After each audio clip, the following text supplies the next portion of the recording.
하나님은 영이시니 예배하는 자가 영과 진리로 예배할지니라.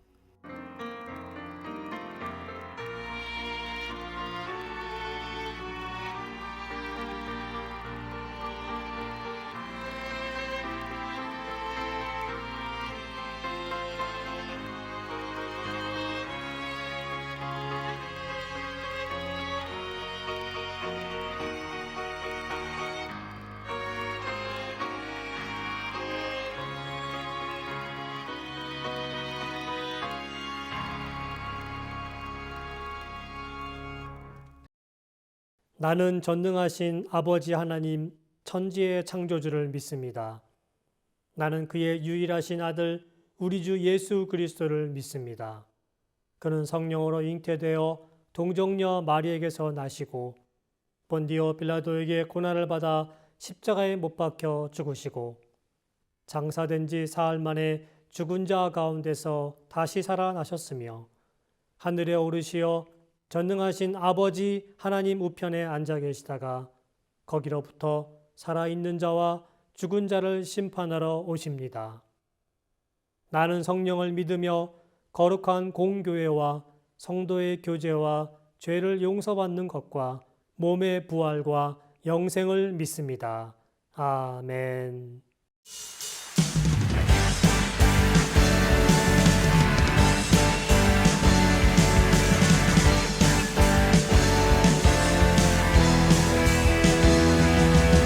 주 안에서 노래하며 주의 이름 찬양해 감사로 그 문에 들어가 주 이름 송축하네 진실한 찬양하네 권능이 많이 외치세 할렐루야 손뼉치며 전능하신 주께 높이 계신 주님께 우리 여기 모인 이유 우리만 모아 주님을 높이는 것 높이 계신 주님께 우리 여기 모인 이유 우리만 모아 주님을 높이는 것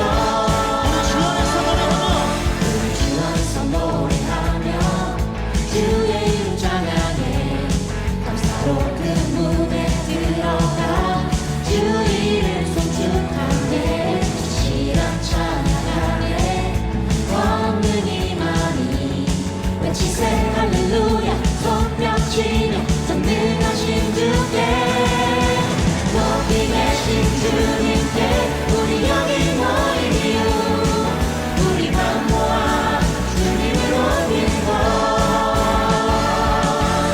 높이 계신 주님께 우리 여기 모인 이유 우리만 모아 주님을 높이는 것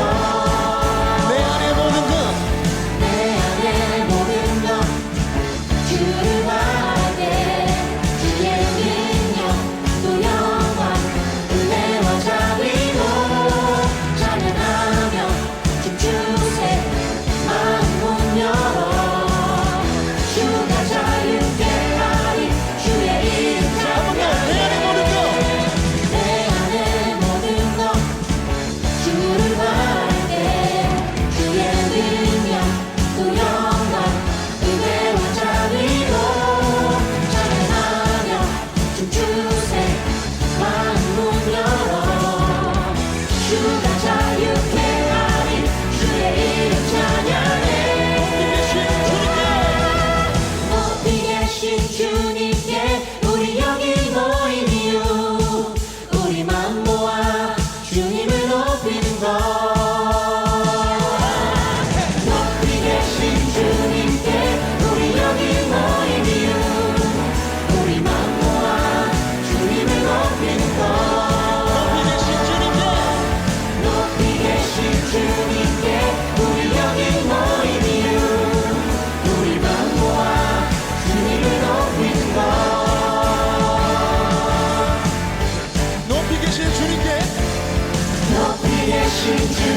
전 12장 1절에서 19절의 말씀을 함께 나누도록 하겠습니다. 그때 헤롯 왕이 손을 들어 교회 중에서 몇 사람을 헤아려 하여 요한의 형제 야고보를 칼로 죽이니 유대인들이 이 일을 기뻐하는 것을 보고 베드로도 잡으려 할세 때는 무교절 기간이라. 잡음에 옥에 가두어 군인 내식인 네페에게 맡겨지키고 유월절 후에 백성 앞에 끌어내고자 하더라. 이에 베드로는 옥에 갇혔고 교회는 그를 위하여 간절히 하나님께 기도하더라. 헤롯이 잡아내려고 하는 그 전날 밤에 베드로가 두 군인 틈에서 두 쇠사슬에 매어 누워 자는데 파수꾼들이 문 밖에서 옥을 지키더니 호련히 주의 사자가 나타나매 옥 중에 광채가 빛나며 또 베드로의 옆구리를 쳐 깨워 이르되 급히 일어나라. 하니 쇠사슬이 그 손에서 벗어지더라. 띠를 띠고 신을 신으라. 베드로가 그대로 하니 겉옷을 입고 따라오라. 베드로가 나와서 따라갈새 천사가 하는 것이 생시인 줄 알지 못하고 환상을 보는가 하니라.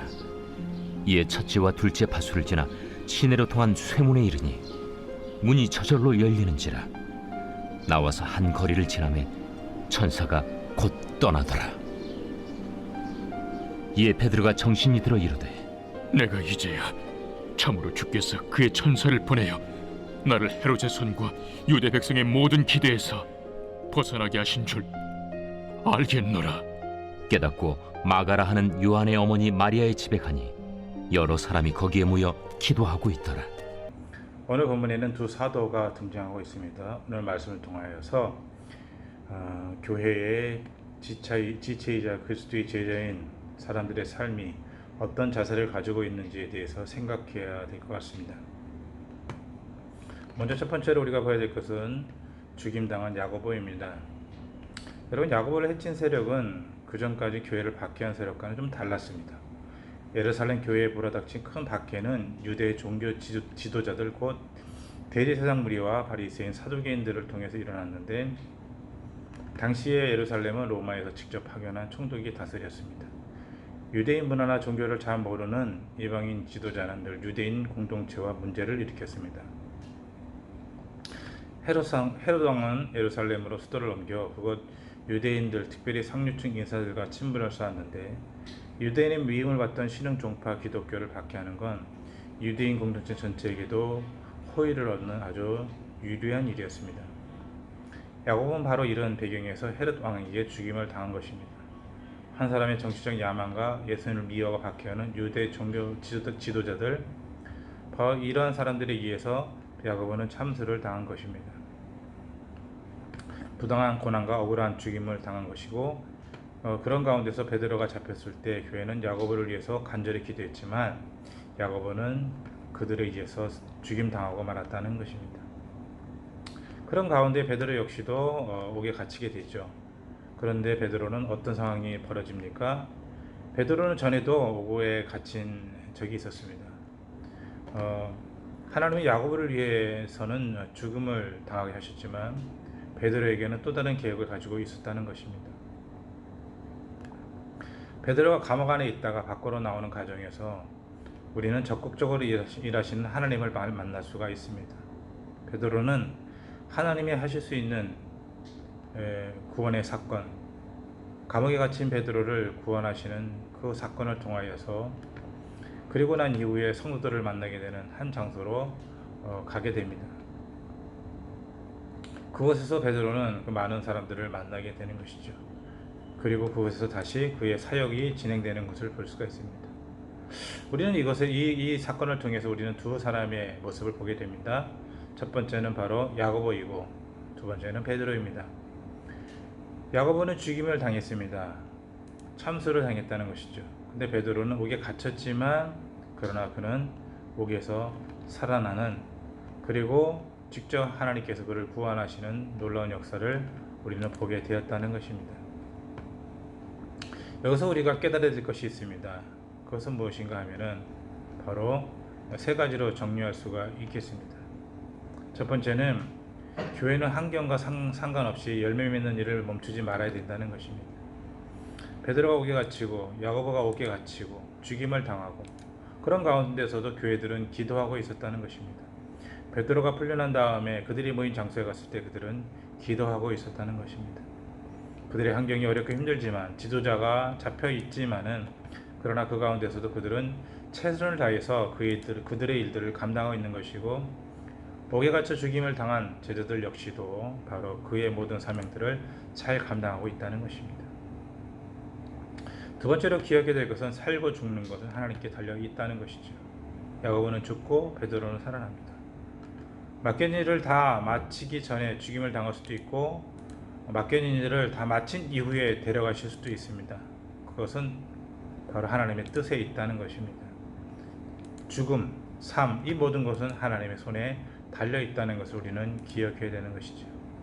그래서 우리는 살고 죽는 것을 주님께 맡기고 주를 위해서 우리는 주의 사명을 감당하는 일에 최선을 다해야 된다는 것입니다. 우리의 모든 삶의 자세도 마찬가지입니다. 한국 교회도 마찬가지고 선교지에 있는 모든 사람들이 마찬가지일 것입니다. 죽고 사는 것이 하나님의 손에 있다는 것을 기억한다면 우리는 하루하루 그분께 모든 것을 맡기고 최선을 다해서 살아가는 자세가 필요하다는 것이죠. 세 번째로 우리가 기억해야 될 것은 또 하나는 베드로가 왜 살아날 수밖에 없었는가 하는 것입니다. 15장에 보게 되면 베드로가 마지막으로 한 번 더 등장을 합니다. 할례를 받고 유대인이 먼저 되어야만 구원을 받을 수 있다고 하는 유대주의자들이 나와서 그 문제 때문에 예루살렘 공회가 열립니다. 이것이 바로 교회 역사상 첫 번째 공식적 종교 회의였습니다. 그 결론은 어떻게 됩니까? 괜찮다입니다. 유대인이 될 필요도 없고 이방인인 그대로 예수님을 믿으면 주님께만 나아간다면 우리는 구원받는 자녀가 될 수 있다는 것이 결정돼 버리고 마는 것입니다. 그래서 예루살렘을 넘어 복음이 이방으로 확장되어 가게 되는 것이죠. 이 사역의 중심에 누가 있습니까? 바로 바나바와 사울이 있다는 것입니다. 이 결정의 핵심적인 사건을 일으킨 사람은 누구입니까? 바로 베드로입니다.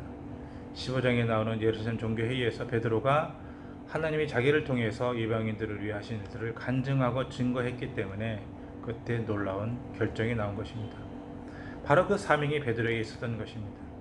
야고보는 잡혀서 죽임을 당했지만 베드로는 죽임당하지 않고 풀려났고 그리고 지금 사도행전 15장에서 바로 첫 번째 예루살렘 종교회의가 이루어지고 있는 것이고 그 회를 통해서 매우 중요한 그 결정이 이루어지는 것을 볼 수가 있다는 것입니다. 그 회의 이후에 베드로는 역사의 자리에서 물러나게 되는 것이죠. 이러한 기록들을 볼 때 우리는 하나님의 지혜를 감히 예측할 수 없다는 것을 기억해야 되는 것입니다. 어떤 사람은 가난한 모습으로, 어떤 사람은 부유한 모습으로, 어떤 사람은 고난당하는 모습으로, 어떤 사람은 억울한 모습으로 살아갑니다. 그 모든 것들이 다 각자의 주어진 삶이라는 것입니다. 하나님께서는 베드로를 당장 사라지게 하지 않으셨지요. 감옥에서 사라지지 않게 했습니다. 왜 그렇습니까? 그것은 아직까지 사명이 남았기 때문에, 바로 종교회의가 있기 때문에 그를 내버려 두셨다는 것이죠. 그리고 그 사명이 다 마쳤을 때 어떻게 됩니까? 베드로는 역사의 무대에서 사라지고 있는 것입니다. 그리고 누가 나타납니까? 바로 바나바와 사울이 나타나기 시작하는 것입니다. 역사의 드러남과 역사의 숨겨짐, 한 인물의 등장과 한 인물의 사라짐, 이런 것들이 무엇을 의미합니까? 하나님의 판단에 있다는 것이고 하나님이 그 중심에 있다는 것입니다. 그래서 우리는 어떤 일이든지 간에 우리는 함부로 판단해서는 안 된다는 것입니다. 역사의 사건도 그렇고 교회의 사건도 그렇고 한 개인의 삶의 문제도 마찬가지라는 것입니다. 어떤 사람이 고난을 당하고 역경을 당합니다. 어떤 사람은 너무 잘 되어서 그리고 승승장구합니다. 그럴 때 우리는 스스로 판단해서는 안 된다는 것입니다. 한 사람이 고난을 당할 때 저 사람은 쟤 때문이야, 저 사람은 문제가 있어 라고 그렇게 판단해서도 안 될 뿐만 아니라 승승장구하는 사람이 있을 때 그 사람에 대해서 저 사람은 정말로 복받은 사람이야 라고 그렇게 단정할 수 없다는 것입니다. 그 뒤에는 무엇이 있습니까? 하나님의 역사하심과 하나님의 살아계심이 있다는 것입니다. 그 이유가 있는 것이고 그 사건, 그 사람, 그 현장에서의 일들이 바로 하나님과 연결되어 있다는 것을 기억한다면 우리는 함부로 판단해서는 안 된다는 것입니다. 오늘 본문을 통해서 베드로는 이제 귀한 사역을 위해서 살아나는 것이고 야고보는 바로 생명을 다하고 있다는 것을 기억한다면 우리는 지금 무엇을 해야 될지에 대해서 우리는 잘 알 수 있습니다. 그것은 무엇입니까? 나의 성공과 나의 실패와 나의 낮아짐과 나의 어떤 그 삶의 자리가 좀 더 나아지는 것, 이런 것들이 중요한 것이 아니라 그 뒤에 계신 하나님의 놀라운 역사가 어떻게 나를 통해서 하나님 나라를 확장시켜 나가는지에 대해서 우리는 기억해야 된다는 것입니다. 우리는 생각합니다. 한국교회가 지금 많이 어렵다고 합니다. 전도가 힘들다고 합니다.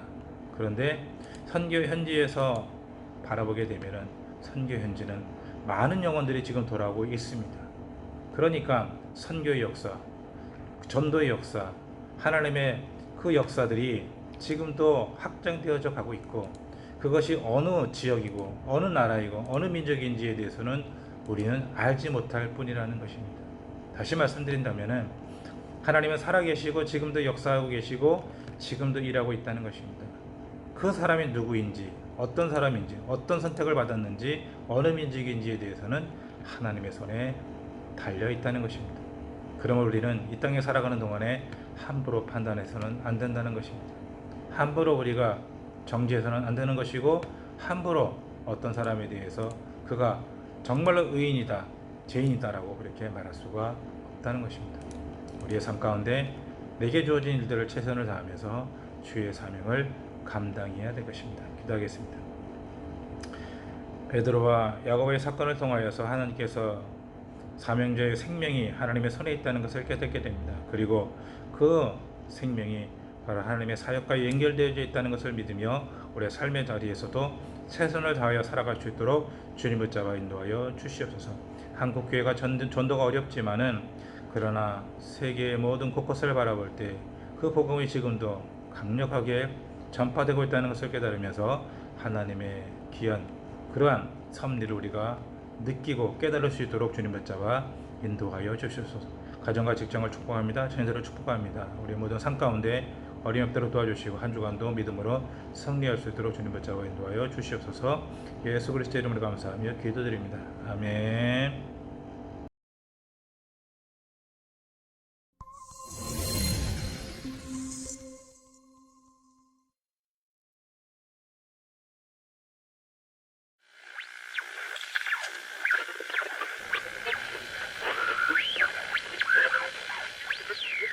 남포 감옥에서 올려진 정오의 기도.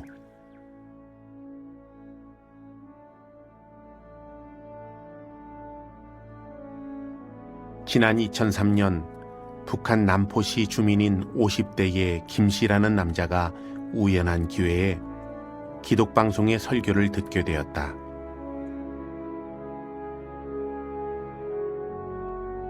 방송을 통해 접하게 된 말씀은 북한에서는 들어본 일이 없는 내용들이었다. 김 씨는 호기심을 가지고 방송을 경청하게 되었고 점차 하나님에 대한 믿음을 갖게 되었다. 김 씨가 4개월 동안 방송을 청취하며 기록한 내용은 700페이지에 이르렀고 후에 성경을 구해 기록한 내용과 성경을 5개월간 연구하면서 마침내 성경 내용의 대부분을 이해할 수 있게 되었다. 더 나아가 김 씨는 하나님의 말씀에 말할 수 없는 기쁨을 느끼게 되었다. 김 씨는 믿음의 확신을 가지고 자신의 아내와 20대 두 아들에게도 복음의 내용을 전하기 시작했다. 그리고 가까운 친척과 친구와 이웃들에게 그가 아는 성경 이야기를 전하면서 결정적인 순간까지 성경이라든가 예수 그리스도의 복음이라는 이야기는 전혀 언급하지 않았다. 그렇지만 성경 말씀을 들은 사람들은 이런 진리는 처음이라고 놀라워했다. 그들은 김 씨가 복음을 철학의 일종으로 전했기에 거부감 없이 쉽게 받아들인 것이다. 이렇게 김 씨를 통해 받은 복음을 받아들인 사람들이 다시 주위 사람들에게 복음을 전하면서 몇 달 사이에 남포 일대의 기독교인들의 숫자가 무려 23명을 넘어섰다. 이 무렵 김 씨는 자신이 그동안 전한 내용들이 바로 성경임을 고백하였는데 이미 깊이 하나님의 은혜에 젖어 있던 이들은 자신들이 듣고 믿은 내용으로 자신들이 공개 총살형을 당할 수 있음을 알았지만 자신들의 믿음을 버리지 않았다. 죽음의 위협 앞에서도 자신들의 신앙을 떠나지 않기로 결심한 것이다. 방송의 대량 공동 청취는 엄청난 전도 파급 효과를 가져왔고 마침내 남포 인근의 지하교인의 수가 100명을 넘어서게 되었다.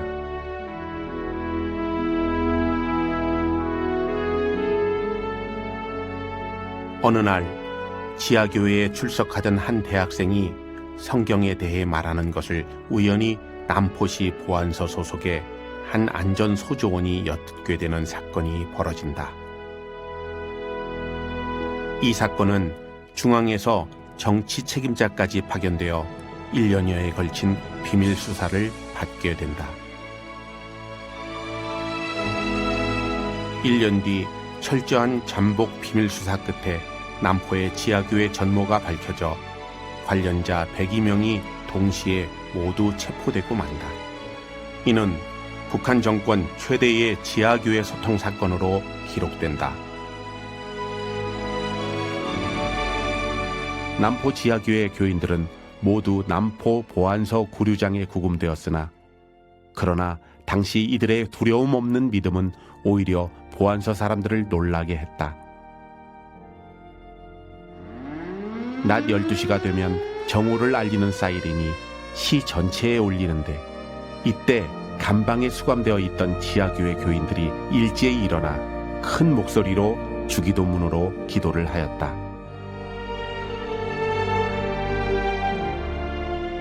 처음에는 놀란 보안 요원들이 소총 개머리판으로 이들을 피투성이가 되도록 두들겨 패며 막으려 했지만 이들의 기도는 그 무엇으로도 막을 수 없게 된다.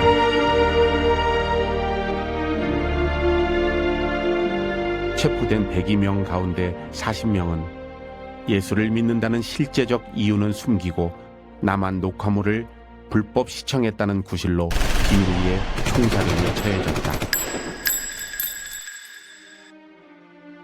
그리고 나머지 62명은 정치범 수용소인 요덕 15관리소에 보내졌는데 그들의 생사를 현재까지 아무도 알지 못한다.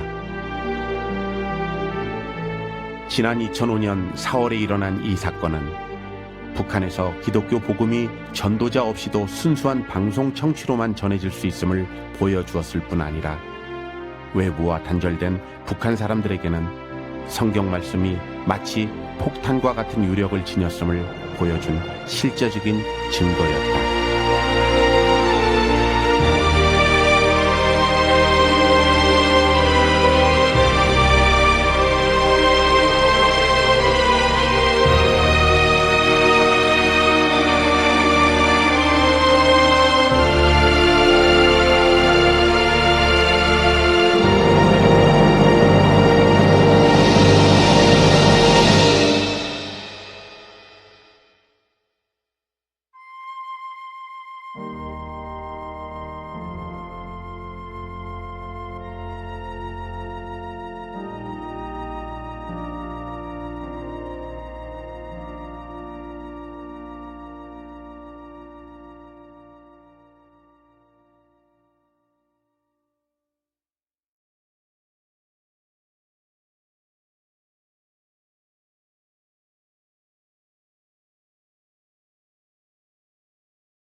광고하겠습니다.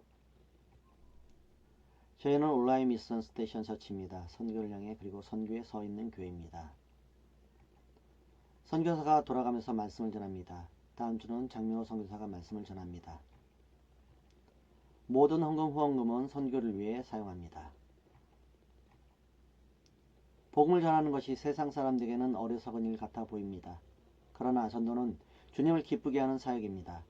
전도에 미련한 것으로 하나님의 능력이 세상에 나타납니다. 기도하며 감사와 기쁨으로 잘 감당하는 주님의 사람들이 되시기 바랍니다. 주님께서 가르쳐준 기도로 기도하고 마치겠습니다.